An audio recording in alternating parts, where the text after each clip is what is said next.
dengan topik Menapaki Lintas Kreativitas dalam Seni Rupa-Rupa pada Kamis 16 September 2021. Selanjutnya, mari kita bersalawat serta salam kepada junjungan kita Nabi besar Muhammad SAW yang kelak syafaatnya kita tunggu-tunggu di yaumul kiamah nanti. Amin. Saya, Muhammad Siddiq, selaku pembawa acara akan membacakan susunan acara pada pagi hari ini. Yang pertama, akan ada pembukaan, berikutnya menyanyikan lagu Kebangsaan Indonesia Raya, kita terus akan ada sambutan-sambutan, berikutnya ada acara inti yang akan dipandu nanti oleh Kang Iyang Darmawan, dan yang terakhir penutup. Untuk membuka acara, marilah kita mengucapkan basmalah bersama-sama agar segala rencana dan acara yang ada di depan mata berjalan lancar sebagaimana semestinya. Bismillahirrahmanirrahim. Selanjutnya memasuki acara yang pertama, yaitu pembukaan. Marilah kita buka acara pada pagi hari ini dengan menyanyikan lagu Kebangsaan Indonesia Raya. Untuk para hadirin dimohon mengikuti bernyanyi bersama lagu Kebangsaan Indonesia Raya ini. Host, saya minta tolong di play videonya.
Terima kasih.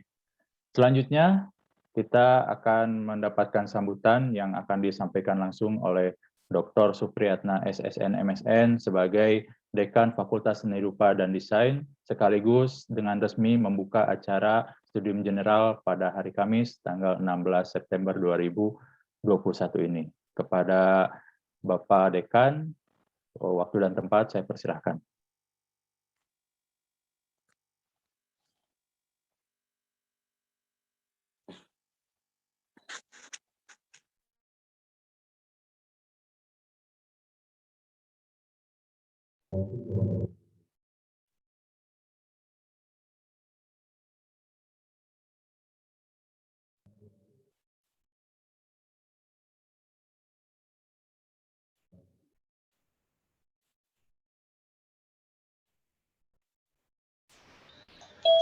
Suaranya belum muncul, Pak Yuri. Mohon maaf, Bapak, suaranya belum muncul. Itu masih di mute, Pak Dekan. Masih di mute sepertinya, Pak, di laptop Bapak. Oh ya, tadinya diminta di mute karena saya menggunakan mic. Ya sudah, kalau gitu saya gunakan ini aja. Ya. Baik, Assalamualaikum warahmatullahi wabarakatuh. Sampurasun. Ya, mohon maaf mungkin Ibu Rektor sedang monitor dengan jajarannya, mungkin sambil rapim ya. Biasanya seperti kebiasaan kalau Bu Rektor dan jajarannya berhalangan diserahkan kepada Dekan. Baik, saya juga sekaligus mewakili ISBI Bandung. pertama mengucapkan Assalamualaikum warahmatullahi wabarakatuh tentunya ya, dan selamat datang kepada semua peserta webinar atau apa ya, Studium General di Zoom ini. Gitu. Baik, jadi program Studium General ini memang program tahunan Fakultas Seni Rupa dan Desain ya. Jadi setiap tahun selalu menghadirkan tokoh-tokoh penting yang dipandang berhasil di medan sosial ya, mewakili, tidak hanya mewakili seni rupa tetapi juga mewakili insan-insan seni ya, akademis yang lain ya gitu. Yang secara skill maupun soft skill bagaimana bisa menghadapi tantangan dan kemudian menjadi terkemuka di mata publik seperti itu. Jadi alhamdulillah hari ini sudah hadir Kak PD Baik serta Kak Ian Darmawan ya. Ini favorit saya gitu tentunya dua-duanya. Alhamdulillah sebetulnya dari dulu kita ingin menghadirkan kedua narasumber ini ya gitu. Cuma terkendala waktu dan hal-hal lain barangkali kesempatan itu baru kali ini gitu bisa terlaksana. Alhamdulillah. Hatur nuhun wilujeng sumping Kak PD Baik serta Kak Ian ya. Hatur nuhun pisan datang ke ISB Bandung meskipun melalui Zoom. Nanti mas satu saat kalau sudah normal bisa silaturahmi ke sini atau kami ke sana. Itu Pak ya. Kemudian ya ini barangkali kita secara santai saja memberikan gambaran bagaimana sepak terjang Pak PD Baik ya maupun Kak Ian ini bagaimana menghadapi hal-hal di medan sosial seperti apa gitu. Ini juga barangkali pembekalan ya atau barangkali terminal bagi mahasiswa-mahasiswa kami ya. Yang di sini mahasiswanya tidak hanya mahasiswa seni rupa tentunya, ada juga mahasiswa antropologi yang fakultas pertunjukan maupun fakultas media dan budaya gitu. Di samping fakultas seni rupa dan desain dari fakultas pertunjukan maupun fakultas budaya media maupun wakil dekannya, terima kasih telah hadir ya. Dan tentunya saya lupa tadi menyampaikan juga rasa hormat kepada para wakil dekan ya yang hadir di sini maupun yang di rumah, termasuk juga para dosen baik dosen seni rupa maupun dosen-dosen di luar seni rupa. Gitu. Ya, semoga acara ini narasumber yang dihadirkan ini dan semoga nanti ilmunya bermanfaat menjadi cerminan bagi kita semua. Amin ya rabbal alamin. Hatur nuhun. Dengan demikian secara resmi acara Studium General Fakultas Seni Rupa dan Desain tahun 2021 ini secara resmi saya buka. Terima kasih. Assalamualaikum warahmatullahi wabarakatuh. Waalaikumsalam warahmatullahi wabarakatuh. Terima kasih kepada Bapak Dekan Fakultas Seni Rupa dan Desain. Acara selanjutnya kita langsung saja masuk ke acara inti. Pada Studium General kali ini kita kedatangan tamu istimewa yaitu Kang PD Baik. Beliau di sini mengingat benang merah seni rupa yang memiliki lintas kreativitas sesuai dengan medan sosial saat ini. Mengingat hal tersebut, hari ini di sini beliau akan mengungkapkan fenomena soft skill luar biasa yang dimilikinya sebagai alumnus seni rupa yang memiliki keterampilan rupa-rupa, mulai dari seni musik hingga seni sastra. Dan acara bincang-bincang kali ini akan dipandu oleh Kang Ian Darmawan. Sebelumnya, izinkan saya menyampaikan sekilas tentang moderator kita pada pagi hari ini. Kang Ian Darmawan, beliau lahir di Bandung tanggal 29 Mei tahun 1965, merupakan seorang aktor, komedian, pembawa acara, penyanyi yang asli keturunan Sunda. Beliau merupakan salah satu anggota grup komedi Indonesia, Padayangan, atau yang lebih populer disebut P-Project, bersama dengan Daan Arya, Denny Chandra, Denden Herman, Izur Muhtar, dan Johanna Sutisna. Dalam beberapa tahun terakhir, beliau pernah membintangi beberapa film, yang diantaranya adaptasi dari novelnya Kang PD Baik sendiri, yaitu Dilan 1990, Dilan 1991, dan Milea, Suara Hati dari Dilan, dan beliau berperan sebagai Pak Rahmat.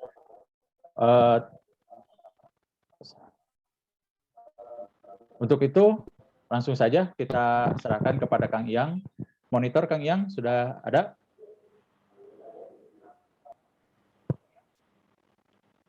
Assalamualaikum. Kang Iang masih belum terdengar suaranya.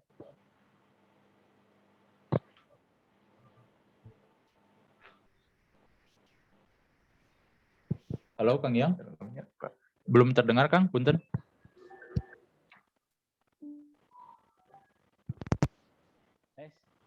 Nah, itu baru ada Kang. Ya, mangga. Ya. Ya, mangga Kang Yang, langsung saja saya serahkan acara kepada Kang Yang. Ya, hatur nuhun. Nah, Assalamualaikum warahmatullahi wabarakatuh. Waalaikumsalam. Nah, saya sebagai sebagai moderator acara ini, saya ditunjuk oleh Bapak Dr. Zaini, dan sekaligus saya menyapa dari pihak ISBI, ada Ibu Rektor barangkali tadi,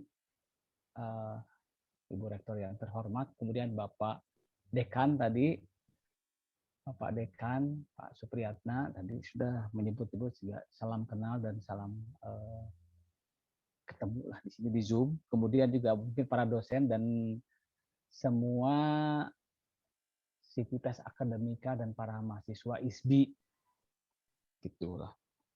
Kirang langkung. Aja ini juga hatur nuhun sudah ketemu di sini. Dan juga ada narasumber yaitu Kang Pidi Baik yang sudah bangun pagi-pagi, karena harusnya beliau ini bangunnya siang, tapi memang sesuai dengan jargonnya malas bangun pagi tapi rajin bangun siang. Jadi alhamdulillah sekarang tidak pagi dan tidak siang, jadi sudah hadir Kang Pidi dan juga teman-teman atau para siswa dari ISBI Bandung. Itu ya tingtung namanya ganggu saya jadi luar keliru gitu. Kemudian di sini saya akan memoderatori acara ini, dan memang dengan keterbatasan atau dengan daring ini memang ada satu hambatan yang saya pribadi secara pribadi dan secara budaya saya gitu rada kagok ngobrol, kita asal ngobrol aja tembok gitunya, tapi mudah-mudahan karena pengalaman saya juga di siaran radio, sempat dulu zaman di Radio OS Bandung periode 8992, jadi anggapnya radio butut lah saya obrol di sini. Saudara-saudara sekalian dan Bapak Ibu semuanya, ini acaranya saya sambil nyontek ya, ini acaranya teh hebat pisan ya. Saya juga sampai kaget. Studium Generale Fakultas Seni Rupa dan Desain FSRD ISBI. Jadi ini khususan mungkin seni rupa dan desain FSRD dan mengadakan seni rupa-rupa dalam arti kita menggali kreativitas yang di luar melebihi batas-batasnya, seperti juga yang dilakukan oleh Kang Pidi, bahwa Kang Pidi itu adalah alumni seni rupa ITB. Produk yang mencuatnya adalah novel dan film Dilan gitu. Kan kalau kita ngomong kenapa nggak kuliah di sastra kalau novel dan filmnya mah gitu ya. Tapi barangkali dengan latar belakang seni rupa ini adalah sebuah konsekuensi yang wajar, karena memang banyak unsur-unsur seni rupa atau seni rupa-rupa dalam produk novel Kang Pidi Baik dan juga film Kang Pidi Baik yang Dilan itu. Nah, saudara sekalian, hari ini kita akan menampilkan Kang Pidi untuk ngadongeng sebagai alumni seni rupa kumaha Jojo sepopuler sekarang, boh dina musiknya, boh dina karya tulisnya, karya film dan karya lainnya. Mana aya Kang Pidi teh? Kang Pidi cik sekali ewang ngacapruk. Iya teh. Ayaan teh. Aya tak sorama. Di kangen teh kudu nama syuting gitu teh. Ieu teh. Kenapa? Gambar mana itu eueuh? Oke, rebok. Eta. Sok aing lieur ngobrol kieu teh. Kalian memang supaya orang semua tahu juga. Iya. Saya mau bilang selamat pagi untuk rektor, dekan, mahasiswa, bukan ada mahasiswa ya? Ayah. maksudnya. Dan selainnya, ya terima kasih ke Kang Jaini ini yang maksa-maksa saya muncul. Sarua. Ya, kalau Kang Jaini maksa-maksa saya muncul, sebetulnya saya nggak ngerti Zoom sebetulnya. Saya mah inginnya bertemu. Kalau bertemu kan corona bisa saling menular gitu ya. Benar. Ini mah Sakaragoknya, Sakaragok. Nah gitu Kang ya. Sampai teruskan dulu Kang ya. Nah, barangkali ini satu apa ya? Saya mau menggambarkan kia Kang PD-nya ari sebetulnya iya contoh produk dari seorang Kang PD baik gitu ya. Dalam bidang lulusan seni rupa, paling gampang makan kia, lulusan seni rupa, tapi produk yang paling mencuat ya, yang kita anggap kita paling mencuat di skala nasional itu adalah filmnya dan novelnya gitu. Nah, lamun jadi novelis, menjadi nyian film, nah ka seni rupa atau ka sastra gitu. Sastra rupa. Nah, itu barangkali basic itu kunaon Jojo, ketertarikan Kang PD dari seorang seni rupawan menjadi seorang novelis, bahkan menjadi filmmaker. Kang PD teh juara nasional 3 tahun berturut-turut, tahun kemari, tahun sebelumnya dan sebelumnya, eta teh sebuah breakthrough dalam arti ieu teh sahanya Kang PD baik teh budak IKJ, budak film lain, budak apapun lah gitu lain, tapi Jojo ada mencuat lah dalam arti juara nasional kurang lebih. Nah, ini breakthrough ini. Jadi lulusan seni rupa Jojo kadieu tak kumaha memicu teman-teman yang lainnya. Mangga sok. Pertanyaan Kang Iyang itu menurut saya harus juga ditanyakan ke lulusan fisika yang kerja di bank gitu ya. Ya, betul. Itu sama aja. Mungkin hal biasa jadinya saya juga hal biasa gitu. Kenapa lulusan seni rupa kok merambah ke dunia sastra?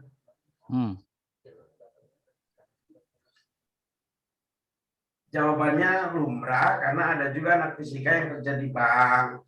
Betul. Anak mesin kerja akhirnya jadi guru bimbel yang seperti itu. Iya, benar. Mungkin kalau saya melihatnya pada awalnya waktu SMA tentu saya tertarik seni rupa gitu kan ya. Ya. Pada awalnya, karena kan berbeda nih. Kalau saya hari ini harus ikutan jurusan apa yang diambil, mungkin ke sastra. Tapi pada masa SMA, saya tertariknya ke seni rupa. Nah, di perjalanan saya jadi mahasiswa seni rupa, ada ketertarikan baru, yaitu menulis. Ya kan, ada ketertarikan baru di perjalanan saya kuliah itu. Betul. Saya jadi menulis. Mengapa ada ketertarikan baru? Itu kan pertanyaannya ya. Mengapa tidak fokus ke seni rupanya? Padahal saya mahasiswa seni rupa. Oke lah, dari awal mengapa saya milih seni rupa? Karena memang pada waktu SMA masih remaja minatnya seni rupa. Tetapi di perjalanan kenapa saya ada ketertarikan baru, itu yang harus ditanyakan. Ternyata yang saya ini kan semua cuma pendapat, walaupun sebenarnya nggak tahu apa yang sebenarnya terjadi. Tetapi yang saya rasakan, situasi di kampus FSRD ITB itu memang lingkungannya memberikan stimulus-stimulus banyak untuk mengeluarkan kreativitas melalui banyak media di kampus di ITB itu. Misalnya, kenapa saya tiba-tiba harus membuat koran pasar seni? Berarti kan nulis. Kenapa? Bagaimana saya akhirnya harus membuat puisi untuk acara puisi sore di kampus? Iya. Atau ya kan gitu kan ya. Iya, benar. Atau tiba-tiba kenapa saya harus bikin selebaran gelap? Saya bikin selebaran gelap untuk menentang Soeharto. Itu kan nulis. Kenapa saya harus bikin selebaran? Kenapa saya harus nyanyi? Mungkin karena waktu itu bosen seni rupa, akhirnya kumpul-kumpul nyanyi daripada ngobrol nggak jelas, bisa jadi seperti itu. Akhirnya, betul. Akhirnya itu yang tanpa disadari menstimulus minat lain dari dalam diri saya itu. Itu bab 1. Bab 2, setelah saya lulus, saya kan kerja di Mizan tuh jadi ilustrator. Ya. Jadi ilustrator. Nah, kalau jadi ilustrator berarti kan saya harus membaca naskah. Membaca naskah untuk saya kasih ilustrasi, ya saya harus sesuai naskah. Nah, waktu saya ini mah belak-belakan aja. Waktu saya bikin naskah, waktu saya baca naskah orang, itu naskah orang. Saya mah cuma ilustrator. Waktu saya baca naskah orang, selera saya yang dididik di Fakultas Seni Rupa ITB di lingkungan itu menolak naskah itu. Ya. Menolak itu dalam pengertian mun kasarnya mah kieu. Anjir kieu teuing naskah teh gitu. Karena kan saya dididik oleh sebuah tempat yang ya seperti ISBI, UPI, ITB pastilah mendidik selera tinggi lah, ya. Nah, apalagi saya punya background sering bikin puisi waktu acara puisi sore di Lapang Merah ITB, bikin dan lain-lain. Akhirnya ketika saya bertemu di luar dengan naskah-naskah umum yang katakanlah orang itu tidak melalui pergumulan kelas tinggi seperti di ISBI, ITB, UPI itu kan, wow, itu nggak bisa yang selera rendah. Kalau ada yang selera rendah kan kita dibully di kampus kan gitu. Iya. Nah, saya kan dididik untuk membuli orang jadinya. Nah, ketika saya baca naskah, ya tinggi gitu. Akhirnya saya tuh ngomong ke si penerbit Mizan. Maaf ya, bahasanya bahasa bebas kayaknya. Bebas, weh. Aing lah naskahna gitu, orang teh ngomong. Nah. Aing haroream ngasih ilustrasi tapi buat apa saya bikin ilustrasi yang baik naskahnya buruk gitu loh. Ya betul. Akhirnya enggak. Oke, kok memburuk-burukkan naskah orang? Oke, enggak, saya juga punya hak menilai. Ini kan sedang belak-belakan ya. Kalau nggak belak-belakan nanti nggak ketemu intinya gitu. Saya akan belak-belakan aja. Nah, akhirnya si penerbit Mizan tuh coba deh ayah yang bikin. Oh gitu. Ya udah saya bikin. Saya bikin naskah Drunken Monster. Dan saya juga ilustrasi. Saya nggak mau diilustrasiin orang. Jadi naskah saya juga yang bikin ilustrasi, saya juga yang bikin covernya. Pada proses penerbitan itu, naskah saya ini nih ada rintangan lain. Pas naskah saya itu kan diedit, diredaksi. Dan apa kata redaksi? Ayah bahasa Indonesianya enggak ejaan yang disempurnakan gitu kan? Oh, ya. Artinya pasti penerbit akan berpikir laku enggak gitu kan? Sedangkan bahasa saya ngaco. Bahasa saya bahasa liar, bahasa-bahasa mungkin kalau di kampus mah posmo. Bahasa-bahasa yang kelas tidak umum. Saya kan didikan di suatu tempat yang kalau rendah kok dibully gitu kan? Nah, ya. Akhirnya saya juga termenung. Iya. Akhirnya saya datangi si penerbit itu. Saya nggak suka keindahan, saya bilang. Saya nggak suka saya bukan manusia sempurna. Saya mah nggak pantas menggunakan ejaan yang disempurnakan, saya begitu. Akhirnya saya jadi harus menceramahi mereka. Kebetulan saya udah jadi imam besar waktu itu, imam besar Depan Nasdaq, kepercayaan diri saya tinggi. Ya. Dalam di otak saya memang ini kan kita di kampus itu sebetulnya dididik menjadi arogan kan gitu ya. Nah, kalau nggak kenapa? Untuk percaya diri, bukan untuk hal buruk. Harusnya memang di kampus itu dididik orang tuh arogan supaya dia percaya diri. Akhirnya saya ngomong ke penerbit itu, oke, ada 2 naskah, saya bilang, ada 2 naskah, yang dua naskah teks proklamasi, saya bilang gitu. Yang pertama berupa print out yang dikasih pakai font yang ada di internet, yang ada di komputer, terus dikasih motif dengan warna yang indah. Itu teks proklamasi yang pertama. Yang teks proklamasi yang kedua adalah tulisan tangan Soekarno dan penuh coret-coret. Kan ada yang salah tuh. Ada yang salah dicoret di teks proklamasi itu.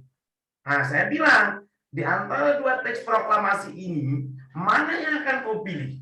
Gitu. Apakah yang indah print out atau yang coret-coret Soekarno? Aku bilang gitu. Jawaban mereka teks proklamasi Soekarno. Kenapa? Original, otentik. Udah ketahuan tuh. Nah, aku bilang, aku tulisan teks proklamasi Soekarno. Ya. Nilainya tinggi. Meskipun tidak indah. Coret-coret gini. Kan kita pernah lihat tuh. Pernah coretan, penuh editan. Akhirnya ternyata ceramah saya nggak mempan. Karena dijawab dengan, ya udahlah ya, dicoba aja dulu 3.000, anjir. Udah, anjir. Yang ini tidak 3.000, yang ini 3.000 sok dicetak. Emang di kampus kudu dididik arogan supaya orang percaya diri. Akhirnya ya udah diterbitkan Kang Yang. Ya. Dan hasilnya bestseller. Benar. Nah, penerbitnya bingung. Nah, bestseller gitu. Nah, bestseller gitu. Ini ada apa gitu. Akhirnya template bestseller itu berubah oleh saya datang itu. Jadinya mending ngaconya gitu. Benar, mending ngaco. Sakit lelah. Nanti saya akan ngomong distimulus oleh pertanyaan gitu mungkin. Iya. Hatur nuhun si Ayah Pidi. Nah, iya pertanyaan anu mendasar we. Pas berkarya teh sudah lulus atau masih mahasiswa? Berkarya apa? Misalkan musik mah ke mahasiswanya. Ke mahasiswa kan karena gini kan. Buat kawan-kawan di kampus, sebetulnya ada 3 tahapan pendidikan. Ada 3 tahapan pendidikan untuk menjadi utama. Ada knowing, ada doing, ada being. Kalau knowing, doing itu kurikulum. Ya. Knowing, doing itu kurikulum. Saya dapat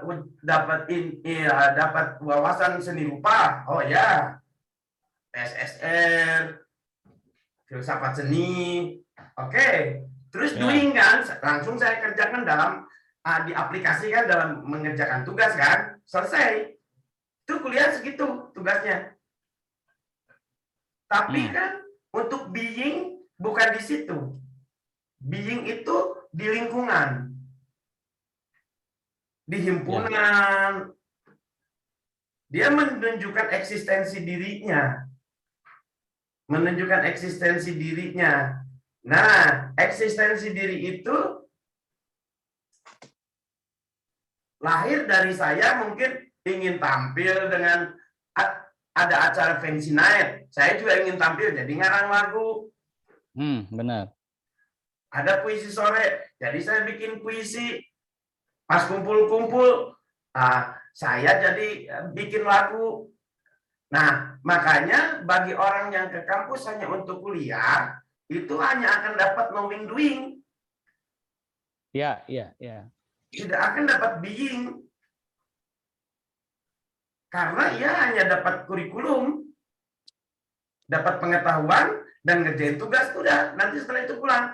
Nah, saya kan tidur di kampus. Ya. Makanya kepada Ibu Rektor, Pak Dekan, dibiarkanlah mahasiswa itu tidur di kampus. Karena Ya, untuk benar, menjadi benar. bidding itu, akhirnya kumpul dengan tidur di kampus, kan yang kumpul itu mahasiswa.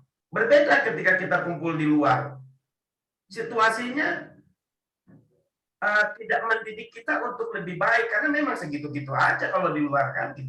Iya, benar. Kalau di kampus kan mau bikin yang rendah-rendah, nggak enak, karena yang mengapresiasinya kan juga selera tinggi. Kampus. Kampus, gitu. Nah, saya kecewa dengan ITB waktu belakangan ketika ada kebijakan beberapa himpunan diberangus, dibubarkan. Buat saya justru di situ being akan ditumbuhkan. Kalau knowing doing itu kan belajar. Kalau doing, dan ini kepada Pak Dr. Supriyatna, maaf kalau menggurui ini, tapi itu yang seperti itulah. Jadi kalau knowing doing itu kan pembelajaran. Kalau being itu pendidikan. Knowing doing itu pelajaran aja. Belajar. Itu belajar. Nanti saya kan belajar cara membuat ngelukis, gitu-gitulah. Itu knowing dan doing. Kalau being itu pendidikan. Setting diri yang dirubah. Setting diri mahasiswanya yang dirubah. Oleh siapa? Oleh lingkungan. Bisa nggak being-nya menjadi lebih baik? Ya tergantung lingkungannya. Kalau lingkungannya tidak dibangun, memiliki satu situasi dan suasana yang akan mengajak ke orang lebih baik, ya kalau tidak seperti itu ya tidak akan melahirkan being baik juga. Saya terima kasih kepada kawan-kawan FSRD ITB yang kalau buruk dibully itu. Sehingga saya akan jadi berusaha sekuat mungkin, setinggi mungkin untuk berkarya lebih baik, baik itu nyanyi, puisi atau apa, karena di lapang merah itu kan dikerumunin mahasiswa tuh. Dan kurang kudu aja aing mau dibully, pasti nggak kan gitu. Nggak SPD pasti gitu lah menggoreng. Saya harus bagus, dan nggak cuma saya dan semua orang. Akhirnya seperti itu mungkin. Nah, buat pihak kampus, saya pikir memang acara-acara seperti fancy night, puisi sore, kudu ayah. Adalah hal lain yang harus dibangun di situ. Iya, betul. Menurut saya itu nanti akan muncul minat-minat baru. Kan kreativitas itu tidak dibatasi oleh salah satu media ungkap, bahwa kreativitas adalah seni rupa, nggak bisa gitu. Kreativitas adalah hal lain, sebuah proses. Media ungkapnya banyak. Ada yang dengan lagu, ada yang dengan musik, ada dengan sastra, ada dengan gitu. Perlu nggak masuk kuliah sastra? Dengan teori ini saya merasa nggak perlu. Dalam pengertian, apakah untuk menulis harus ke sastra? Nggak perlu. Apakah untuk melukis harus ke seni rupa ITB? Nggak perlu.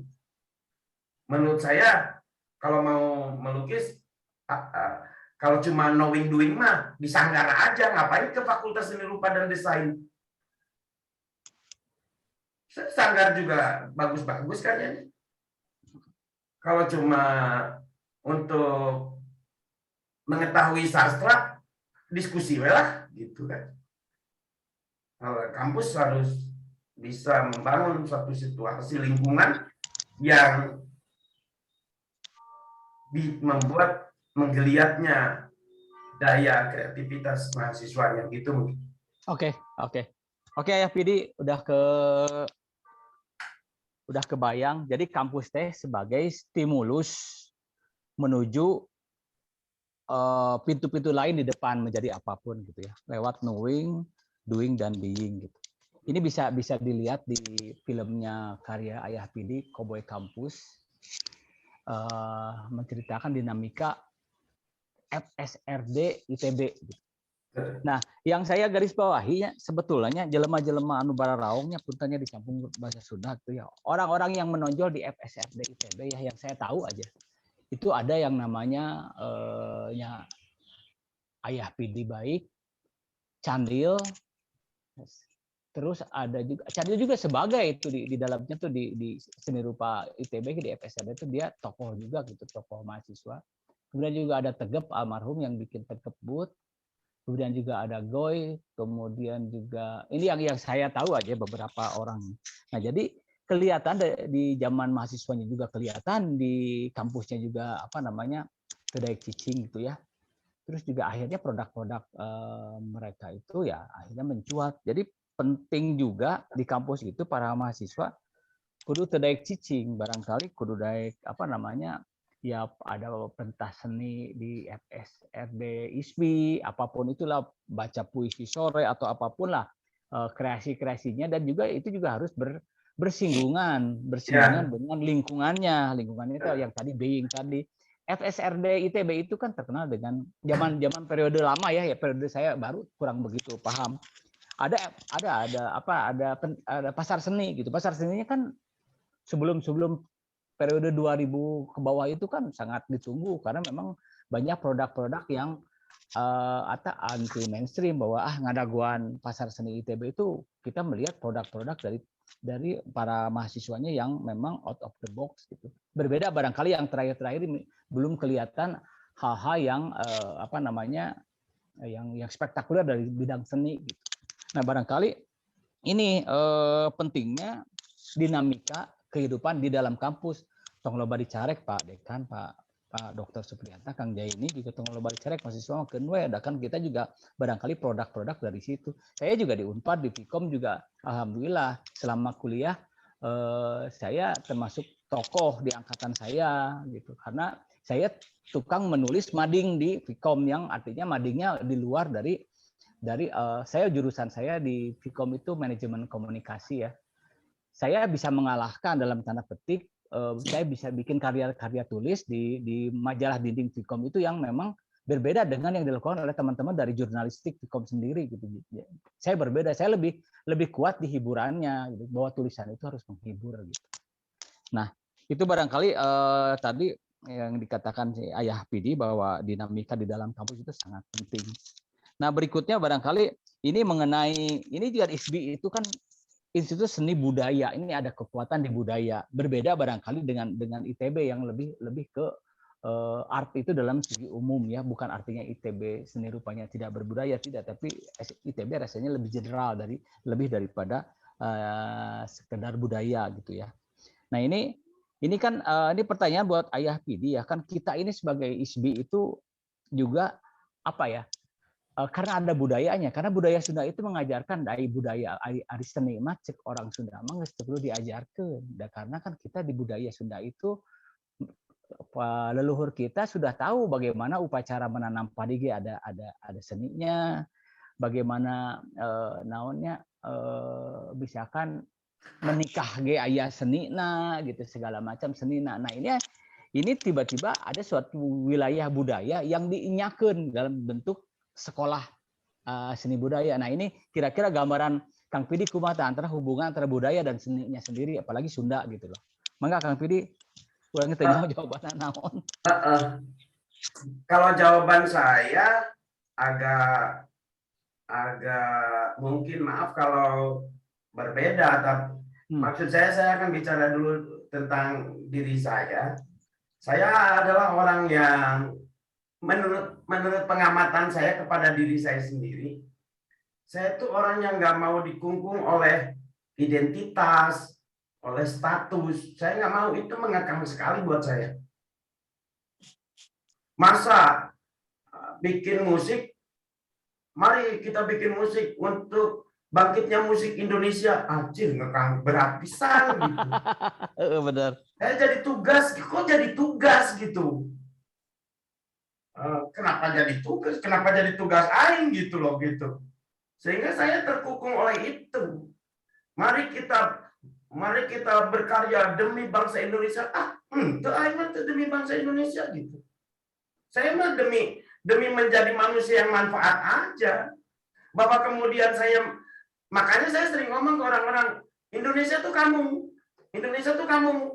nggak usah kamu berpikir-pikir bagaimana Indonesia harus jaya. Udah kamu berkarya aja, kalau kamu berkualitas nanti Indonesia ke bawah gitu loh. Jadi saya tidak mau dikekang oleh harus memajukan perkembangan musik Indonesia.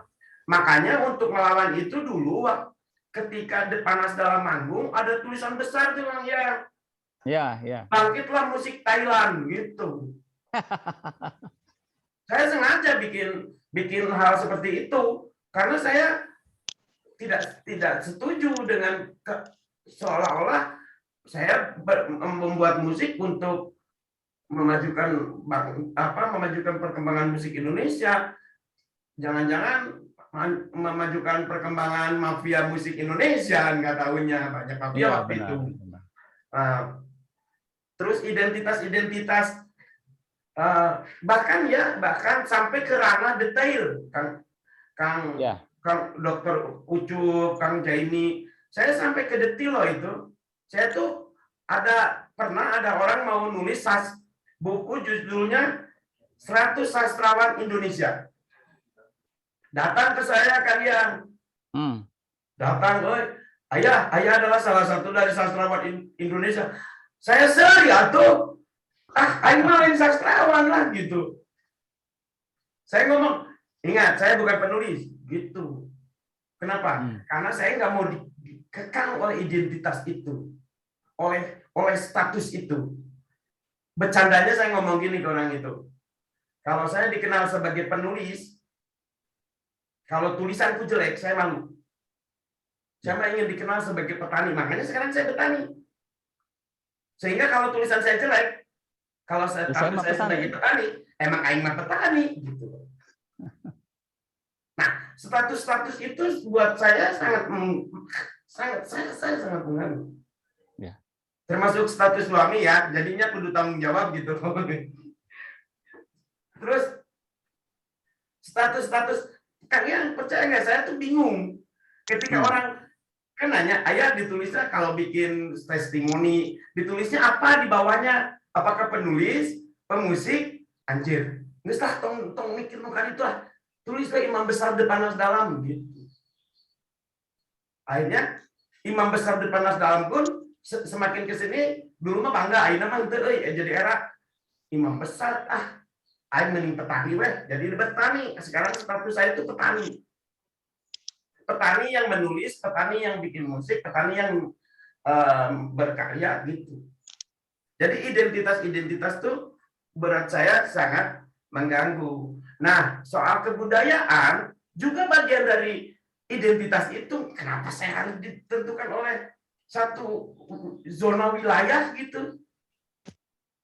Tiba-tiba orang nyatakan cinta.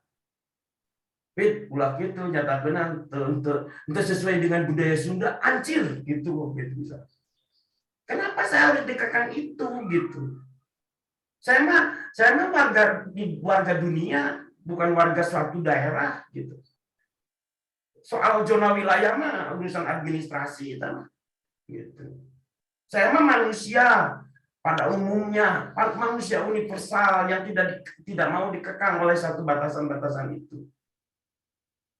Mungkin ini akan kontroversial, tapi mari jadikan pendapat saya juga harus mudah-mudahan jadi sedikit masukan untuk direnungkan gitu.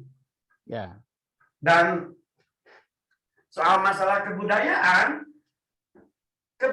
itu kan kalian lihat gini, saya melihat gini, siapa yang kemudian mengekangnya menjadi sebuah identitas tertentu? Saya heran kenapa siapa orang ini gitu.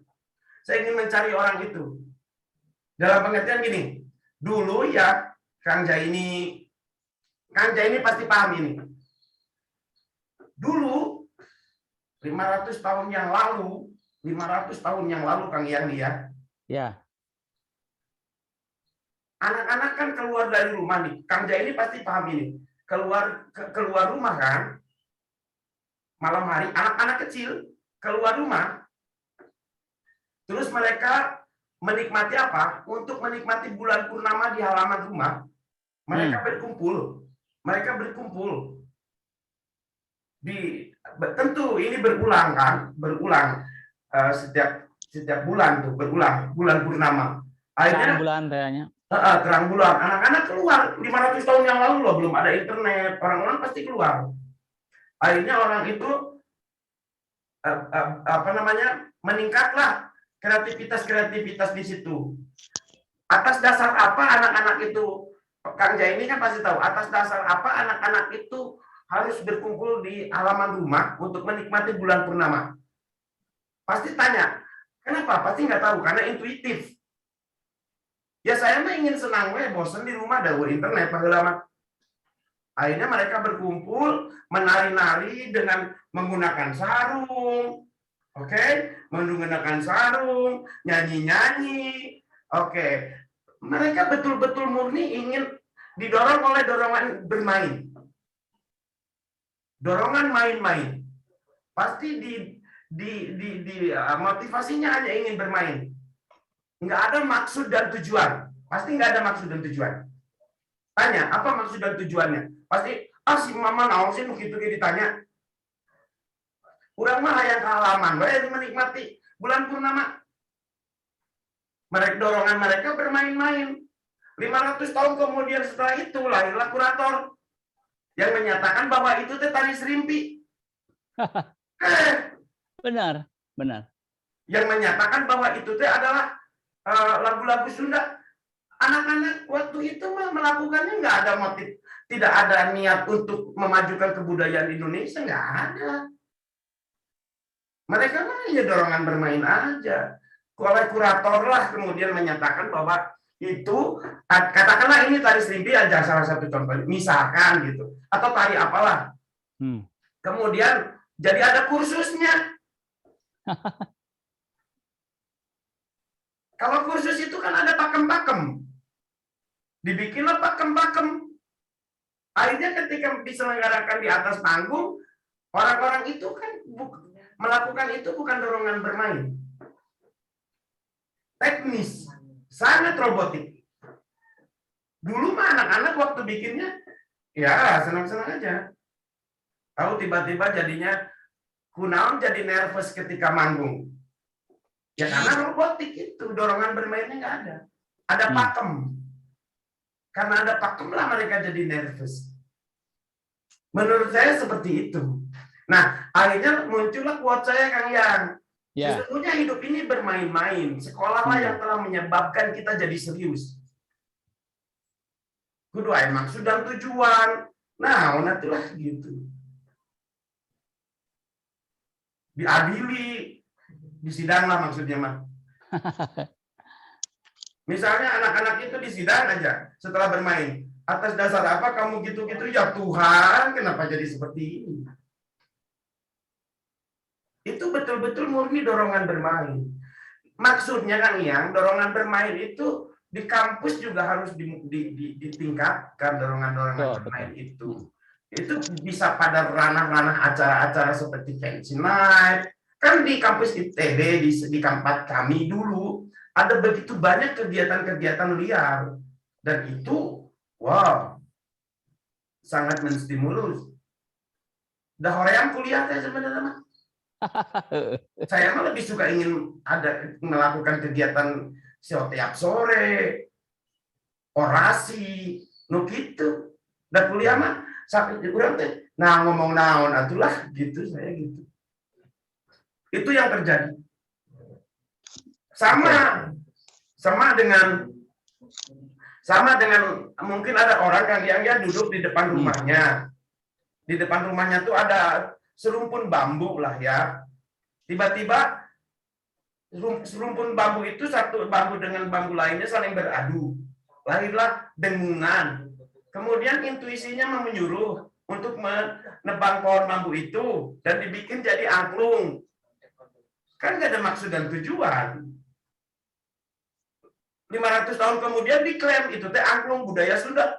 Ajak si jelema itu teh, nah jadi gitu. Gitu loh Kang Yang, maksudnya saya terlalu banyak. Ya. Udah kebayang Ayah Pidi barusan. Jadi sebetulnya budaya kita itu ya dalam tanda petik budaya dan juga kehidupan kita itu adalah kata Kang Pidi mah hidup ini main-main dan sekolahlah yang mengakibatkan kita serius. seriusnya dalam arti gini, jadi teman-teman di ISBI para mahasiswa itu sok atau di kampus mereka kumaha ya, aduh belajarlah bermain-main apapun gitu. Nanti keseriusannya ketika sidang. Jadi produk-produk seni itu mudah-mudahan ada yang nyangkut. Jadi naon we gitu. Nah ini kalau Tadi potong Kang ya.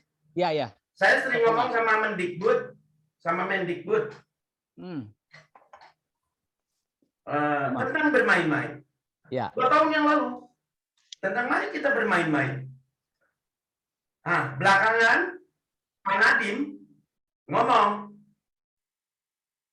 bahwa sekolah itu harus dipenuhi dengan main-main dan kegembiraan. Aku setuju. Memang itu. Karena di situ akan mendidik being. Kalau semua belajar, Kang Yang kan gini, saya ya sampai ngomong. Kalau untuk bisa belajar membaca dan menulis, saya bisa mendidik anak saya di rumah. Ya. Kalau untuk bisa memaham, kalau ingin tahu banyak informasi, saya suruh aja anak-anak saya buka Google. Ngapain pergi ke sekolah? Nah, gitu. Kang Jaini, mari kita renungkan bersama-sama. Kalau cuma untuk bisa membaca dan menulis, ngapain saya harus menyekolahkan anak saya? Di rumah aja saya bisa ngajarin. Ya. Kalau untuk bisa membuat anak-anak saya jadi banyak pengetahuannya, ngapain ke sekolah? Buka Google ya tuh.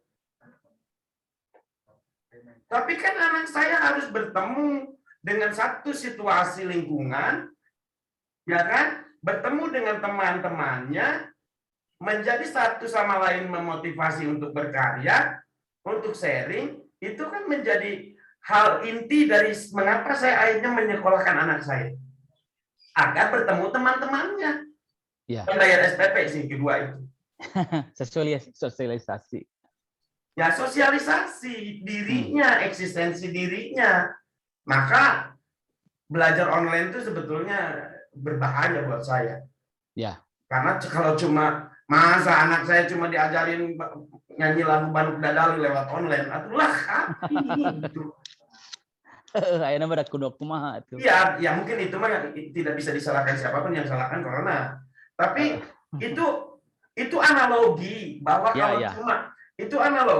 kalau cuma untuk bisa mengetahui dan bisa belajar teknis di rumah aja. Itu terus corona itu sedang menyindir kita di pendidikan gitu. Di dunia pendidikan, kalau anak-anak cuma untuk belajar mah nggak saya di rumah online cek corona deh. Tapi kan sekolahnya juga tidak memfasilitasi, tidak mengakomodir hal-hal yang akan menstimulus kreatif. Ini ajaran buat kita. Nanti kenyataannya apa? Misalnya corona udah normal nih, udah nggak ada corona, orang sekolah lagi. Tapi situasinya sama seperti online. Guru di depan, murid di mendengarkan, ya udah online atulah gitu. Itu ramai emangnya kuliah teh. Nanti normal nih misalnya ya. Ya. Tatap muka, guru di depan, murid-murid duduk. Oke, kata corona bakal ngomong apa coba? Corona pasti ngomong gini, nggak saya online lah lamun kieu mah. Ah itu. Itu sindiran tuh corona tuh. Oke, jadi pokoknya mah apa namanya, ya lewat corona ini kita juga harus berkreasi, dalam arti di tengah apa pembelajaran yang daring ini juga harus berkreasi yang dahsyat lah, karena kan tidak gampang kita memberikan materi pembelajaran lewat online, itu tidak gampang. Nggak kebayang, saya mah seni rupa ya, ngajar kena kumaha. Nah itu saudara-saudara sekalian yang tadi dikatakan oleh Ayah Hafidi itu tentang apa di ITB itu sebetulnya juga Pak Supri juga udah paham itu. Jadi saksinya Pak Supri bisa nggak bohong, Ayah Hafidi nggak bohong, tanyakan ke seniornya Pak Supri, Pak Dekan juga sama dari seni rupa ITB. Nah barangkali berikutnya kita buka pertanyaan atau kumaha ya Bapak Panitia, supaya dialognya lebih dinamis gitu. Mangga Kak Panitia. Ya, boleh Pak, kita tanya sesi tanya jawab sekarang peserta dengan Kang Hafidi ya. Mangga. Untuk peserta bisa mengirimkan pertanyaannya melalui chat atau menggunakan fitur raise hand yang ada di Zoom, sehingga nanti setelah terdeteksi raise hand teman-teman yang ada di sini bisa langsung saya tunjuk untuk bertanya secara langsung, atau kalau malu bisa saya yang lewat chat dan nanti saya yang menanyakan langsung ke Kang Pidi. Ya, mangga sok di ieu heula. Si Pak Teten tak nanya tak. Iya Pak, langsung Kang Pidi. Pak Teten mah mau dijawab. Soalnya sok ngacapruk. Dikasih mau apa ya? Semuanya. Karunya Pak Teten, mangga Pak Teten. Dihaturan ya. Orang tekuat yang nanya, aduh ampun. Assalamualaikum Pak Haji, aduh. Pak Teten, Bari mengpen orang mah. Sudah 20 tahun sebenarnya, jadi tidak pernah ketemu sama Kang Pidi itu, dan memang sudah viral dia. Saya cuma bisa cukup ngomong alhamdulillah gitu ya. Dulu memang satu geng, dan memang saya harus ngomongnya kumahanya, dan memang tidak layak di serian sebenarnya. Jadi memang 20 tahun kemudian, dan saya ketika bisa berkomunikasi lagi dengan Kang Pidi itu Kang Pidi kumaha masa depan grup Solonong Geboy teh.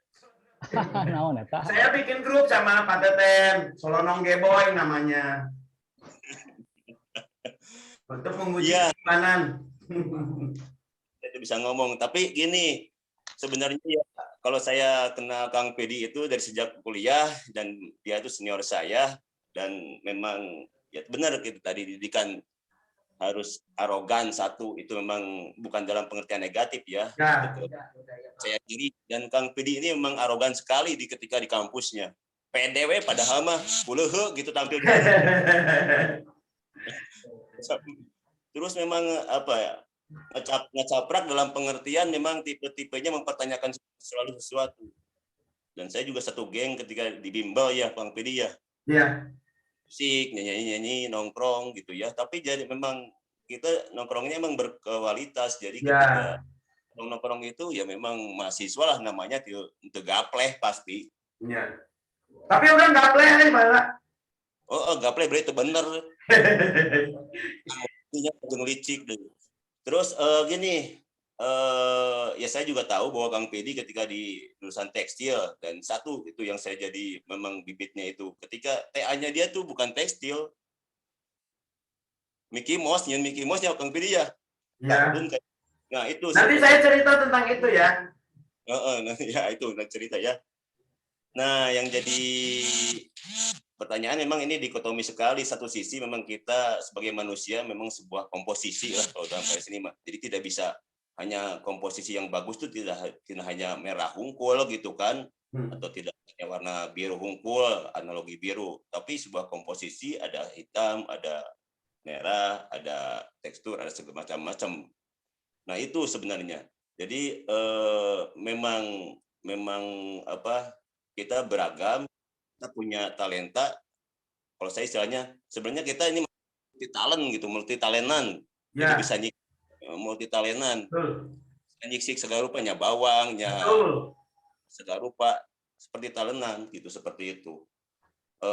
Tapi yang jadi ini kadang-kadang apalagi di kampus itu kan sebenarnya ada budaya tas ya, itu memang dari tradisi barat sebenarnya, budaya linearitas. Kalau misalnya linearitas itu maksudnya harus dalam satu jalur keahlian gitu Kang Pidi. Betul. Ya, seperti pembukaan SMK atau SMK kan yang memang sudah spesifik di teknik-teknik tersebut. Akademik juga seperti itu. Kita nggak bisa naik. Makanya saya golongan paling rendah wae Kang Pidi, karena itu bisa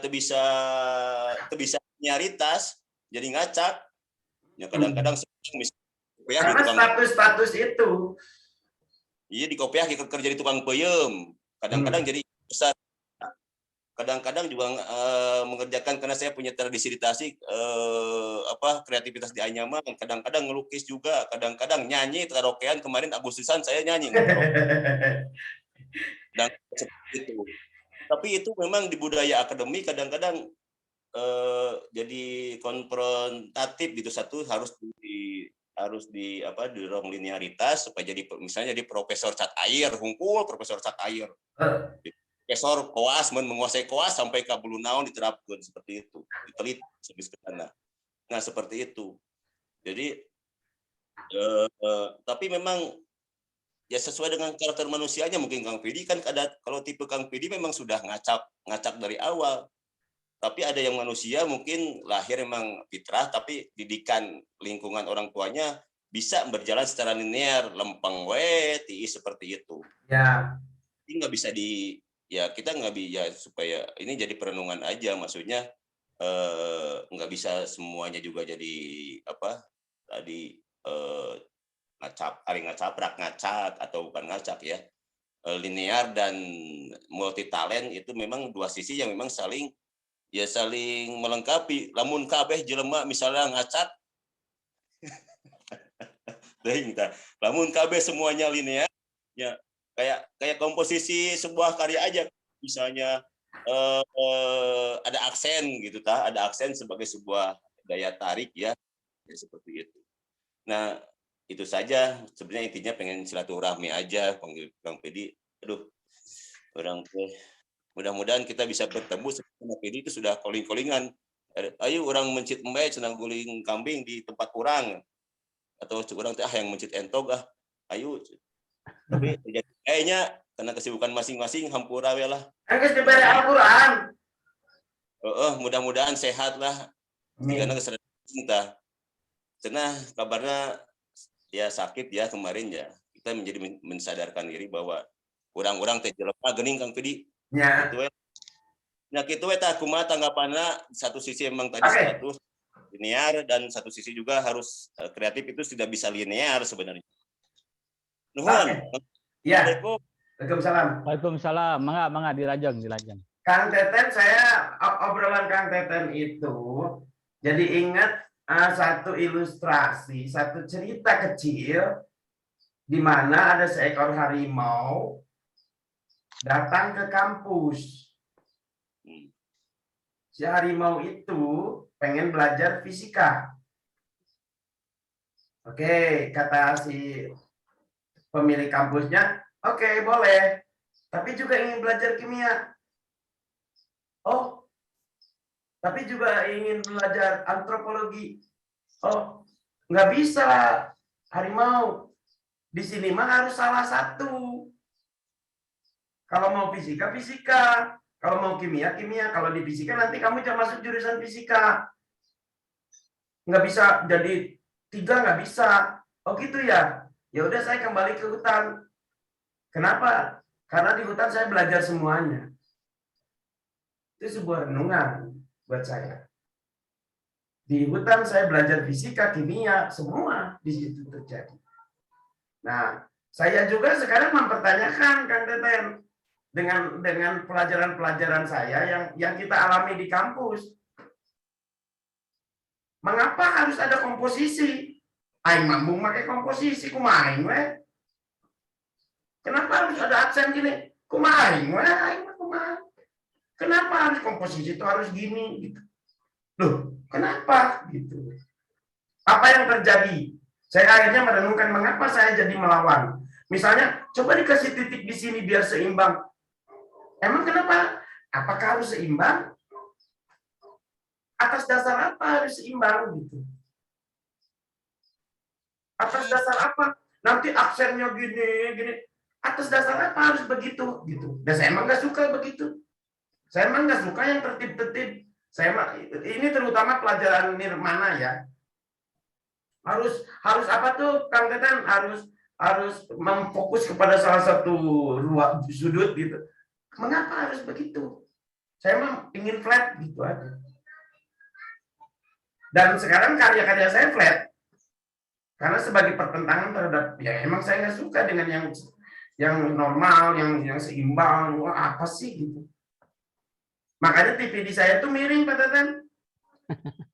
Jadi nonton itu miring gitu. Pertanyaan saya, mengapa harus lurus gitu? Jadinya tuh normatif gitu. Menurut saya hal-hal seperti itu juga harus disampaikan ya. Dibatasi bahwa komposisi itu harus seimbang, keseimbangan komposisi. Aduh, apa sih gitu. Jadinya apa yang terjadi? Akhirnya saya telusuri, Kang Teten. Saya telusuri. Ada dua dunia sebetulnya. Dunia eksakta, ada dunia kreativitas. Saya pernah studium general ini di ITB, saya membahas ini. Ada dunia eksakta, ada dunia kreativitas. Kalau dunia eksakta itu, jika, prinsipnya kan gini, jika jawabanmu sama dengan umum, maka kamu benar. Itu eksakta. Di dunia kreativitas, jika jawabanmu sama dengan umum, kamu nyontek. Di dunia eksakta, berpikir dulu baru bicara. Kalau di dunia kreativitas, bicara dulu baru berpikir. Ngacapruk,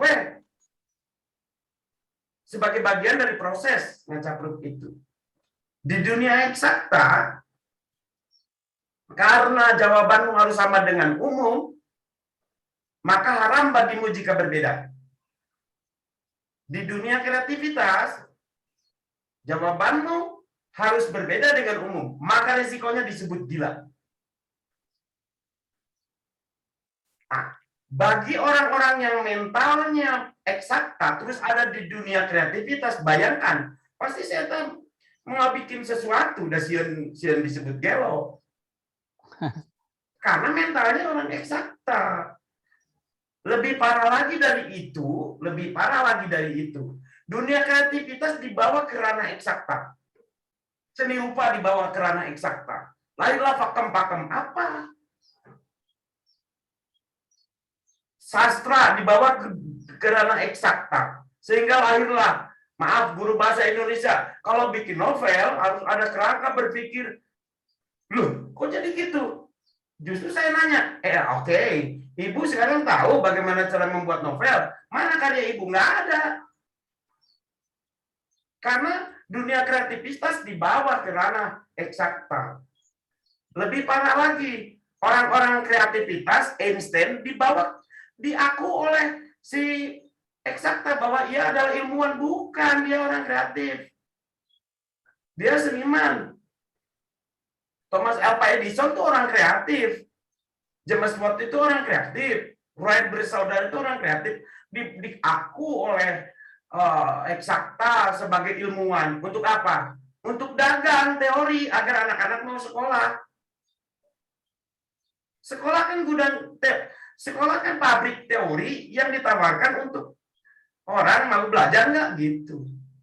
Padahal orang pelaku-pelakunya itu menggunakan intuisi, nggak menggunakan rumus-rumus ketika berkarya.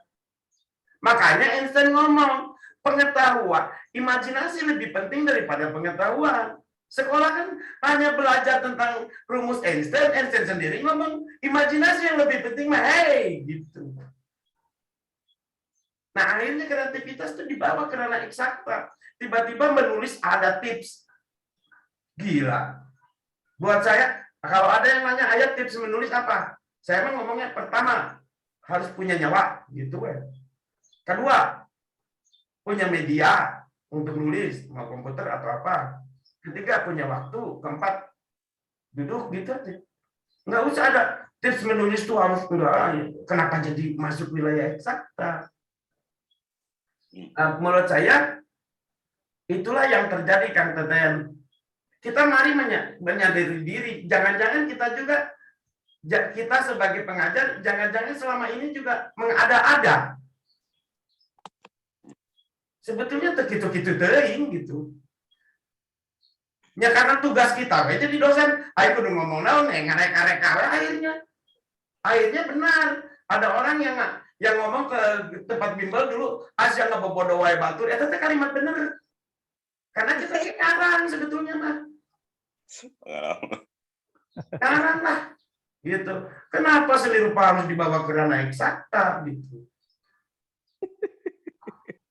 Ada maksud dan tujuan, padahal si dadaisme, Padahal siapalah para seniman-seniman itu, Picasso, nggak ada rumus-rumusnya, dia main-main aja. Baru sama kita diambil rumusnya, dibawa ke ranah eksakta, gila apa? Gitu maksudku.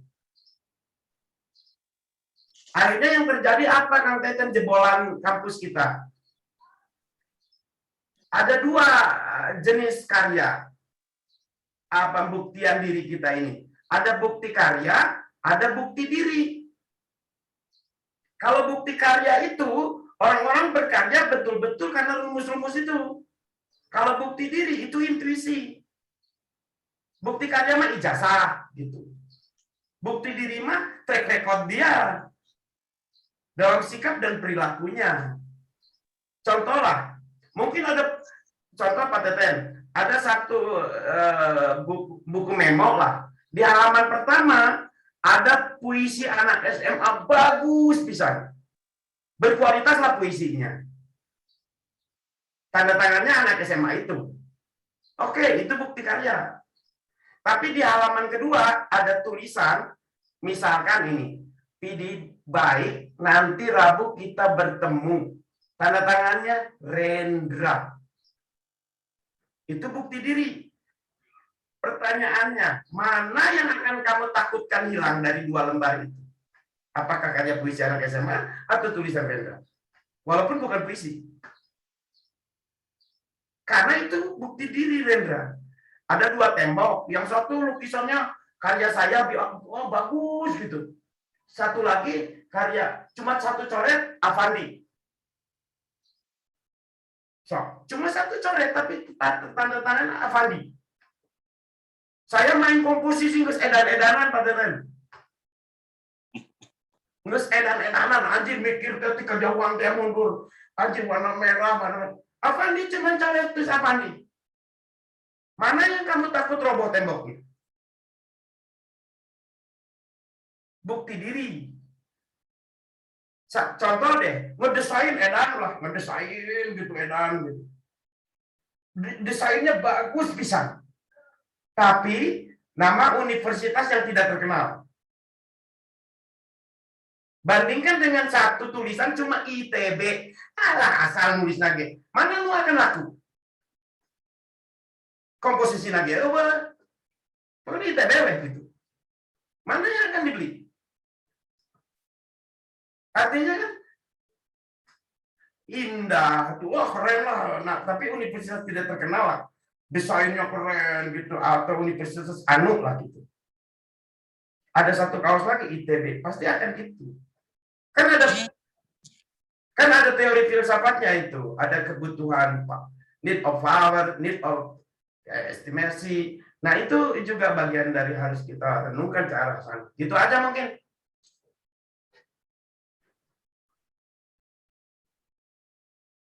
Baik, luar biasa ya jawaban dari Pak Pidi. Cuman tadi saya agak ini Pak Kang Pidi, kan tadi Kang Pidi minta maaf ke guru bahasa Indonesia. Saya maafkan Kang. Saya guru bahasa Indonesia. Ya maksudnya gitu. Siapkan. Kang Sidik, karena dunia kreativitas, sastra kan kreativitas. Betul. Dibawa ke ranah eksakta, lahir rumus-rumus. Betul Pak, itu yang salah sebetulnya. Ya Kang Sidik kan tahu rumusnya membuat novel, tapi ya. belum novelnya. Enggak ada Kang. Kan gitu. Karena sisi liarnya sudah nggak ada. Betul. Kalau dunia kreativitas mah kan resikonya disebut gila karena jawabannya jangan sama dengan umum. Betul. Tapi tenang, saya suka menenangkan orang dunia kreatif. Tenang, orang jenius pada masanya dianggap gila. Ya, setuju.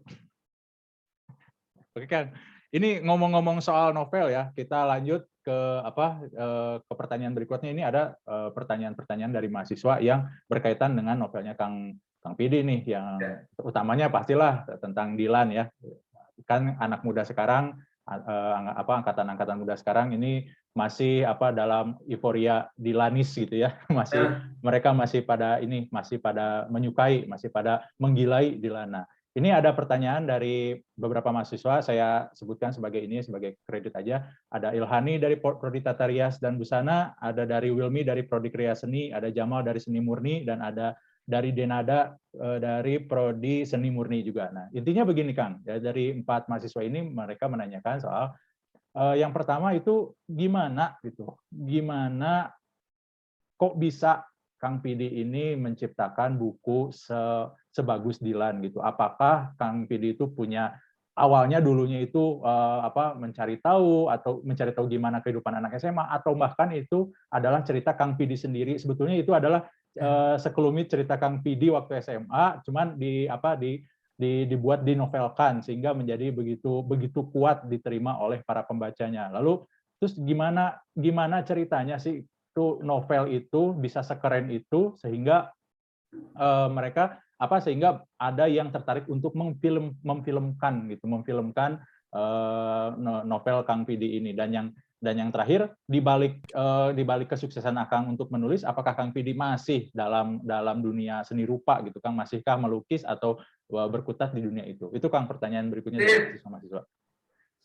Kembali ke teori-teori awal Kang ya, bahwa lingkungan berkualitas pasti yang di kampus, di ISB, di ITB itu mendidik selera kita ya. Ya kan? Itu kenapa jadi katakanlah seperti yang dibilang itu bagus? Ya karena mungkin saya harus berterima kasih kepada lingkungan kita, bukan saya. Kita harus berterima kasih kepada lingkungan kampus kita dulu, yang kalau jelek dibully. Oh, penuh serigala di kampus itu waktu itu. Tanya Teten, tanya Pak Teten itu. Di lapang merah baca puisi terame, dan siapa? Dosan terame, pasti gitu. Dan di Baledong beneran tak? Di Baledong. Artinya kan pasti itu mendidik kita untuk jika tidak lebih baik tidak, gitu kan? Totalitas. Nah, itulah yang membuat mungkin saya terdidik, dan saya, Kang Teten, Kang Iyam, semua pasti terdidik untuk membuat yang berkualitas, karena memang lingkungan kitanya juga berkualitas kan gitu. Karena kalau enggak, mental kita kan takut dibully, udah itu ke bawah-bawah, itu udah trauma itu. Jadi bagus sebetulnya saling serang di kampus dalam pengertian untuk kalau disikapi dengan baik ya. Ada juga yang gampang tersinggung, enggak saya nggak kampus lah gitu. Nah, itu yang terjadi mungkin yang telah mendidik kami semua, kita semua ini di kampus. Kita harus berterima kasih kepada kampus. Kampus peran maksudnya bukan knowing doing aja ya, termasuk wilayah beingnya itu, lingkungan kawan-kawan saya lah yang mendidik. Sebetulnya saya berterima kasih harusnya kepada Tegap, kepada Candil, pasti. Dan saya juga menentang Candil waktu itu. Candil itu saya yang mengkudeta Candil untuk berhenti jadi ketua himpunan. Dan Candil menyerang saya. Saya juga mengejek Tegap, almarhum. Tegap juga mengejek saya. Wow, itu satu kondisi yang sebetulnya bisa, kalau dari sudut pandang positif, cukup bagus untuk membangun kualitas masing-masing orang gitu. Tapi kalau kitanya sensitif, ya akan udah tidak akan berkarya. Aku mah nggak mau acara puisi lagi Kenapa kemarin juga dibully? Ya sudah, mentalnya memang lemah gitu. Nah gitu. Terus saya juga nggak tahu bagaimana tips menulis. Kembali lagi kepada teori. Itu intuisi yang lahir dari perjalanan saya ketika di kampus. Asli, detik ini saya sedang menjunjung nama kampus, bahwa kampus itu penting. Selama beingnya ada ya, lingkungannya juga mendidik itu. Kalau cuma knowing doing, mungkin online lah. Gitu. Nah, saya nggak tahu rumusnya. Pokoknya betul-betul intuisi ketika nulis. Atau seperti dalam peristiwa kecil di penerbitan itu, karena kita mah dididik untuk selera tinggi, sehingga ketika melihat naskah yang harus dibikin ilustrasi, anjir dia gitu, biasa mental ngebulinya muncul tuh. Aku bikin sendiri aja lah, gitu yang terjadi. Terus Mengapa saya ke sastra kan? Tadi ada pertanyaan sampai situ ya? Ya Kang, jadi Apakah saya masih seni rupa gitu? betul Kang. Oke. Kak, ini mari kita curhat bersama-sama nih sebagai Bani seni rupa nih. Saya kan bikin novel Dilan nih. Ini bisik-bisik aja nih. Saya kan bikin novel Dilan. Ilustrasinya kan saya. Oke. Saya bikin novel Dilan. Ilustrasinya saya. Tahu nggak? Setelah novel Dilan itu selesai, saya bikin ilustrasi edan-edanan ya. 10 ilustrasi di dalam cover 1. Dibayar berapa? 1.500.000. Dan saya ngomong sama istri saya, Masya Allah Ibu, mendingan jadi penulis, royaltinya bisa miliaran. Tapi saya sebagai ilustrator, ini bukan untuk mengecilkan hati, tapi itu fakta. Artinya bagaimana kita harus memperjuangkan itu. Ternyata ilustrasi saya, untunglah itu novel saya sendiri. Artinya kalau tidak dapat uang dari ilustrasi, saya bisa dapat uang dari royalti novel. Saya dibayar 1.500.000. Enggak 1.500.000, 1.127.000 untuk 10 ilustrasi. Bayangkan. Artinya kan kita pasti sudah tahu jalur mana untuk mendapatkan uang kita pilih. Ya sastra lah. Itu yang terjadi. Jadi saya kecewa dengan, bukan kecewa kepada penerbit, kecewa dengan satu kenyataan seperti ini. Saya jadi mikir ilustrator yang kerjanya memang cuma ilustrator, kebayang mereka mencari hidup dari membuat ilustrasi. Untungnya itu mah novel saya bisa dapat uang dari novel, dari tulisan saya. Kebayang saya kalau cuma ilustrasi, berarti cuma 1.127.000. Itu yang terjadi. Tentulah kita akan memilih mana yang terbaik untuk tabungan istri saya, gitu ya. Gitu mungkin. Ya, terima kasih, luar biasa. Jadi itu ya teman-teman mahasiswa udah kejawab. Jadi nggak hanya tentang itu, tapi tentang kebutuhan juga ya Kang ya, tentang kebutuhan juga. Oke, mungkin ada selanjutnya Kang. Ini ada yang resen, Muhammad Hisyam dari Seni Murni. Halo Muhammad Hisyam. Ya Pak. Silakan kalau mau bertanya. Assalamualaikum warahmatullahi wabarakatuh. Saya Muhammad Hisyam dari Seni Murni. Punten ini emang pertanyaannya kurang berbobot, tapi pengen nanya aja gitu ya. Dari yang kita dengar cerita Ayah Willy Baik ini, katanya dulu zaman sekolah suka dibully. Apakah untuk sekarang selain mempunyai banyak karya, apakah banyak teman atau lebih banyak musuh? Oke. Sekarang. Oke, pertanyaan yang bagus. Bukan banyak dibully sebetulnya, Ibu saya bukan korban maksudnya. Saya juga membuli orang gitu maksudnya. Artinya bully-membuli itu terjadi. Mungkin bully mah kalimat negatif ya. Bukan bully sih, apa sih ya? Saling serang. Kritik membangun, Kang. Ya, kritik membangun itu terjadi. Saya bukan korban bully, maksudnya saya juga pelakunya juga di kampus. Saya menyerang Candil, Candil menyerang saya menyerang Tisna Sanjaya juga diserang. Cuma Pak Tisna nggak pernah menyerang, itu bagusnya. Ya itu yang terjadi di sana. Apakah saya banyak musuh di luar? Di luar saya nggak sedang berbicara di luar. Saya sedang berbicara di kampus waktu itu.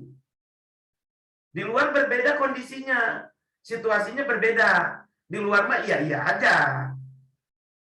Di luar mah iya aja karena mungkin mentalitasnya berbeda. Kalau kita di kampus mah kan saling bully karena kita setara gitu loh. Ya kan, saling mengkritik. Saya Sandil, almarhum Taga, itu kan setara. Jadi tidak sangat susah untuk karya saya diterima oleh Tisna Sanjaya. Sangat susah Tisna Sanjaya bisa diterima oleh saya. Sangat susah John Martono diterima oleh saya karyanya. Sangat susah karya saya karena mereka setara gitu loh. Tapi ketika kita di luar kampus itu tidak setara. Kita jadi ngejago gitu loh. jadi nggak jago, maaf. Makanya kita juga kan suka nyinyir tuh. Alah gitu wae anjir penggemarnya banyak gitu ya. Kan banyak tuh ada artis yang sampai followernya 5 juta padahal kualitasnya gitu-gitu wae. Karena memang kualitas masyarakatnya juga. Kan gini nih, kalau di sebuah negara mayoritas bodoh, di negara yang demokratik, maka presidennya dipilih oleh suara terbanyak. Ngerti nggak maksudnya? Jadi saya kalau ini kan negara Indonesia ini demokrasi, presiden yang terpilih adalah yang dipilih oleh suara terbanyak. Sayangnya mayoritas Indonesia adalah bodoh, kebayangkan. Nah, maaf, ada beberapa selebritis yang kemudian edan YouTube naga edan-edanan, padahal cuma anjir gigituan ngumpul. Kenapa coba? Karena memang kualitasnya si konsumennya rendah gitu, jadi enak kita mainin gitu.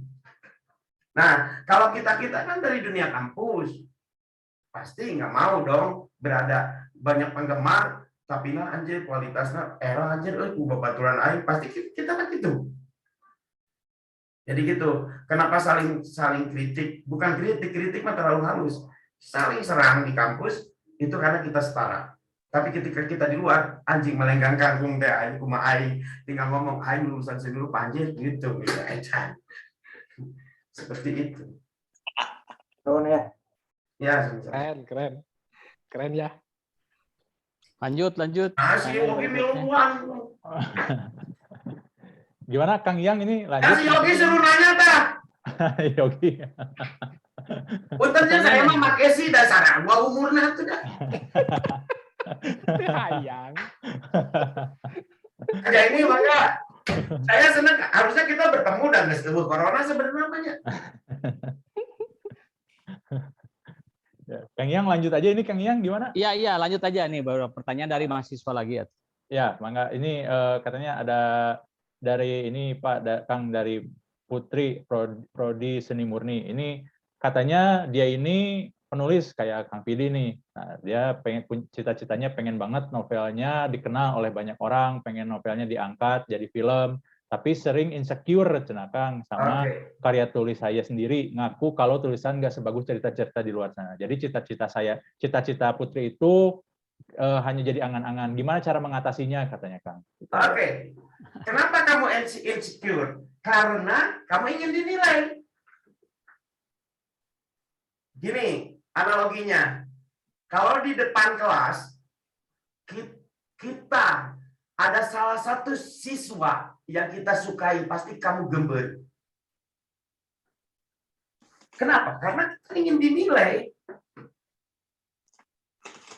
Tapi kalau nggak ada satupun yang saya sukai, santai, anjir, dan bisa lancar gitu. Tapi ada aja satu yang kita sukai dari mahasiswa misalnya, atau siswa aja misalnya, pasti itu akan kita jadi locus of control eksternal, jadi dikontrol oleh luar diri saya. Makanya itulah sebabnya mengapa saya tidak mau masuk TV, saya tidak suka popularitas, karena itu akan mengganggu saya dalam berkarya. Terus terang, waktu saya bikin Dilan 1 itu nyaman sekali. Tetapi ketika Dilan kedua, saya menjadi agak gempur. Kenapa? Karena yakin dinilai akan lebih bagus dari yang pertama. Itu artinya kan lingkungan sangat berpengaruh. Maaf, jangan menyalahkan lingkungan. Bagaimana sikap kita akan mempengaruhi diri kita sendiri. Saya dilarang untuk menghakimi lingkungan, tapi jangan-jangan kita sendiri yang salah. Misalnya, karena ingin dipuji, jadi deg-degan itu. Makanya dulu saya nyatain cinta, supaya deg-degan, ngomongnya gini, saya mencintaimu, ini mah informasi aja buat nambah wawasan. Gitu, sudah ada yang kita berharap. Ketika saya tidak berharap dapat balasan, jadinya lancar gitu. Tapi ketika saya butuh jawaban, saya menjadi kaku, gugup. Akhirnya saya membuat quote. Jangan datang ke perempuan untuk membuat dia mau. Itu akan membuat kamu gugup. Jangan datang ke perempuan untuk membuat dia mau. Tapi datang ke perempuan untuk membuat dia senang. Kalau senang mah nanti dia mau. Benar. Karena kalau kamu datang ke perempuan untuk membuat dia mau, apa yang terjadi? Kudu mandi, anjir. Backdoor. Kudu aing kudu pakaian yang bagus. Kudu nggak bohong, aing teh jelema beungar padahal henteu. Rental mobil. Karena kita ingin dia mau. Tapi kalau untuk membuat dia senang, ngapain saya mandi?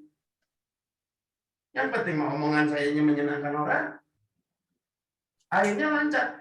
Nah, semakin kamu ingin dinilai, semakin kamu pasti akan menjadi tidak nyaman dalam berkarya.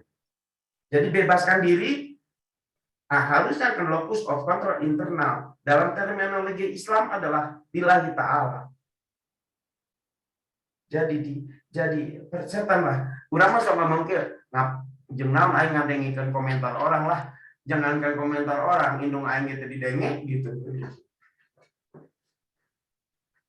Dan tengah dengikeun komentar orang mah moal durhaka.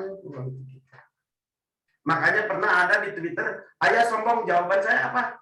Karena saya dididik untuk tidak peduli dengan itu. Ayah sombong, jawaban saya, kok tahu? Gitu ya.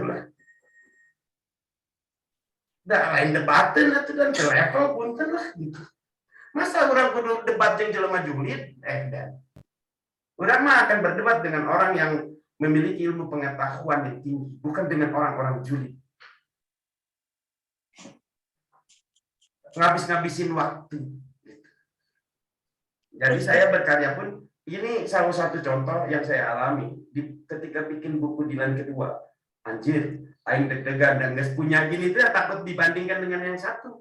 Iya, pasti. Nah, yang buku Ancika ini lebih deg-degan lagi. Karena orang akan membandingkan Ancika dengan Milia Adnan Hussein. Iya. Waduh, itu sampai 2 tahun tak baru selesai. Yang lainnya cuma 6 bulan. Saya nggak percaya diri, dan kita yang sudah dididik mentalnya di kampus kayak bisa goyah, dan gimana orang yang nggak dididik di kampus? Artinya betul, kampus juga harus mendidik mentalitas agar tidak cuma memberi pelajaran tapi juga pendidikan. Pendidikan itu menyeting diri orang-orang. Itu aja mungkin. Ya mungkin gitu. Nah buat yang tadi, buat siapa? Lebih baik lupakanlah ingin dinilai orang. Kalian, Yogi, nanti kita tuh kelarurnya juga pemuda. Teman-teman orang tiba-tiba ya indung orang jadi cicing deh gini. Pasti eta mah. Itu maksudnya kan karena ada yang menilai gitu loh. Iya. Betul. Sama. Tapi apa yang menilainya adalah Allah mual gugup. Da Allah mah Maha Pengasih dan Penyayang. Anu nilainya batu mah Maha Julid dan Maha Iri gitu.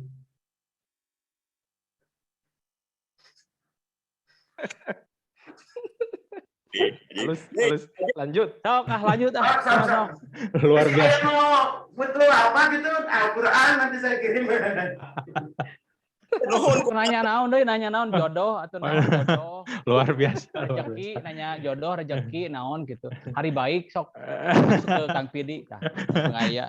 Ya sepatus nanya ka dukun ya sih mah. Ya, iya Kang, iya di resign ada Angel nih, Angel silakan Angel dibuka videonya.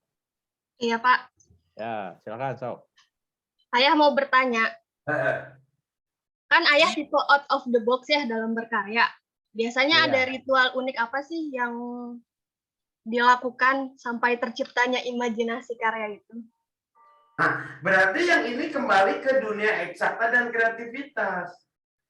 Sebetulnya nggak out of the box. Karena memang di orang bani kreatif mah, kaum kreatif mah, pasti jawabannya jangan sama dengan konsensus umum. Rasulullah junjungan kita pun oleh orang-orang Quraisy, orang-orang jahiliyah disebut al-majnun. Karena memang berbeda gitu. Thomas Alva Edison pun disebut orang gila. Nah, atau mengalami telur gitu. Nah, nggak ada yang gini. Semua siapapun yang di ranah kreativitas pasti out of the box. Karena prinsip tadi itu, di eksakta itu jika jawabanmu sama dengan umum, maka kau benar. Tapi kreativitas jika jawabanmu sama dengan umum, kau nyontek. Masa saya datang ke Kang Emil, Kang Emil, bagaimana kalau kita bikin angkot 09 coklat jurusan Ciwastra, nggak saya, mana tuh. Berat di dunia kreativitas itu. Harus percaya diri, wah mentalitas. Dan risiko siap disebut orang gila. Betul. Nah, di dunia lucunya maaf aja, di sekolah, lucunya di sekolah, dunia kreativitas itu dianggap rendah. Yang tinggi itu eksakta, dan gila. Justru dunia eksakta yang paling susah itu. Membawa mental. Kita anjir, belum tentu diterima. Eksakta mah tinggal nyari rumus, kumaha buat yang batur gitu kan.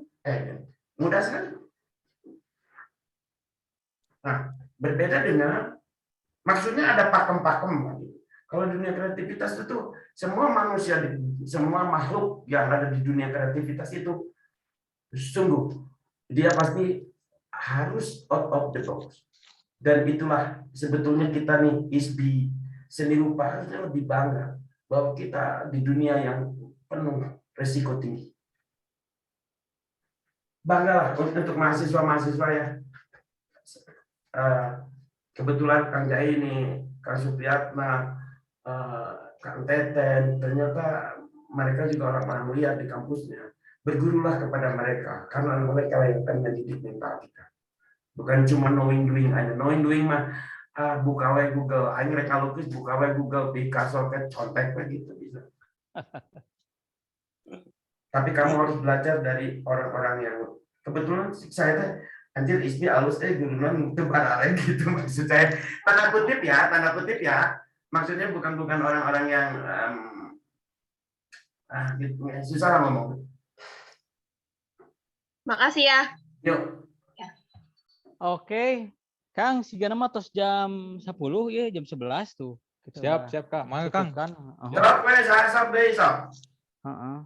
Kumaha aya deui Kang para panitia mangga kumaha sayana? Sepertinya sudah ini Kang, sudah ini dikembalikan aja ke Kang Yang, mangga. Oke. Sudah cukup beureun Ayah Pidi ininya tausiahnya pagi ini beureunnya cukup. Alhamdulillah. Alhamdulillah.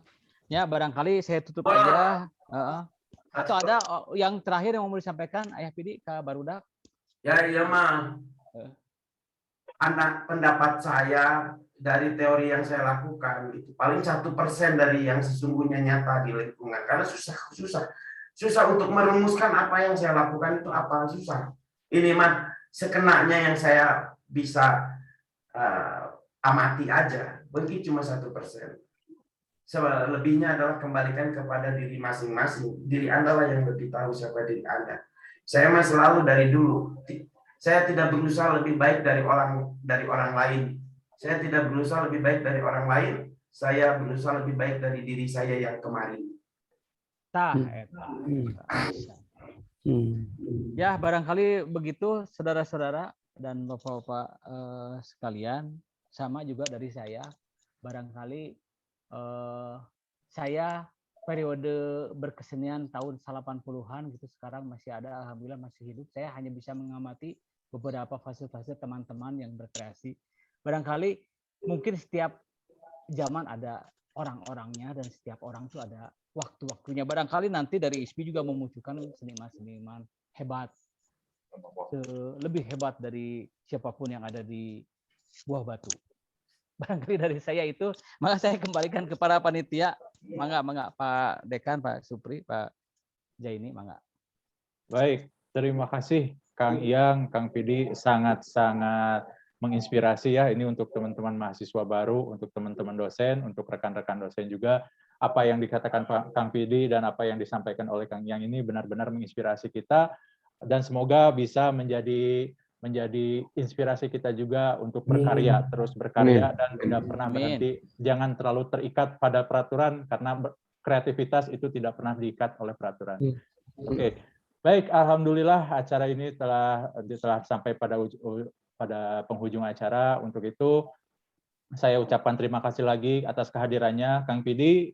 Sama-sama. Atas semua inspirasinya, dan terima kasih kepada Kang Iyang atas kehadirannya di acara ini, dan saya juga ucapkan terima kasih kepada Bapak Pak Dekan, Pak Supri, Pak Wakil Dekan Pak Ari, kepada Wakil Dekan 2 Pak Zaini, dan seluruh Kaprodi dan seluruh dosen yang telah ikut hadir berpartisipasi dalam acara ini, dalam kesuksesan acara ini. Akhir kata, marilah kita tutup acara ini dengan bacaan hamdalah bersama-sama. Alhamdulillah.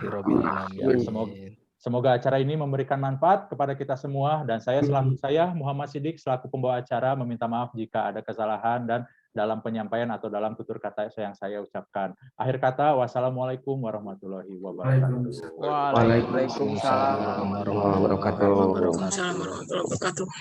Atur nuhun. Atur nuhun sadayana, jadi Kang Iyang senior saya. Mangga.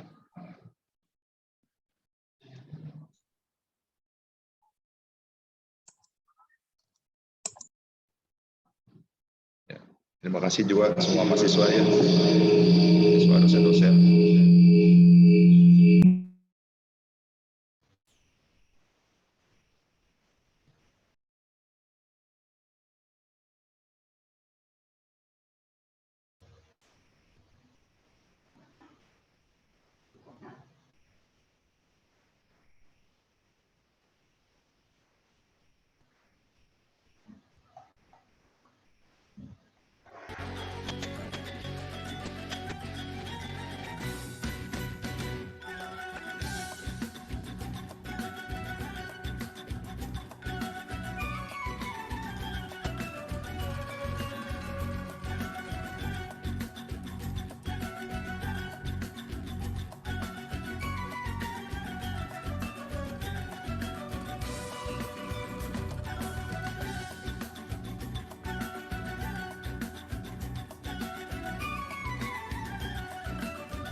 Fakultas Seni Rupa dan Desain ISB Bandung, super, sudah rupa, rupa laksana, rupa keramat.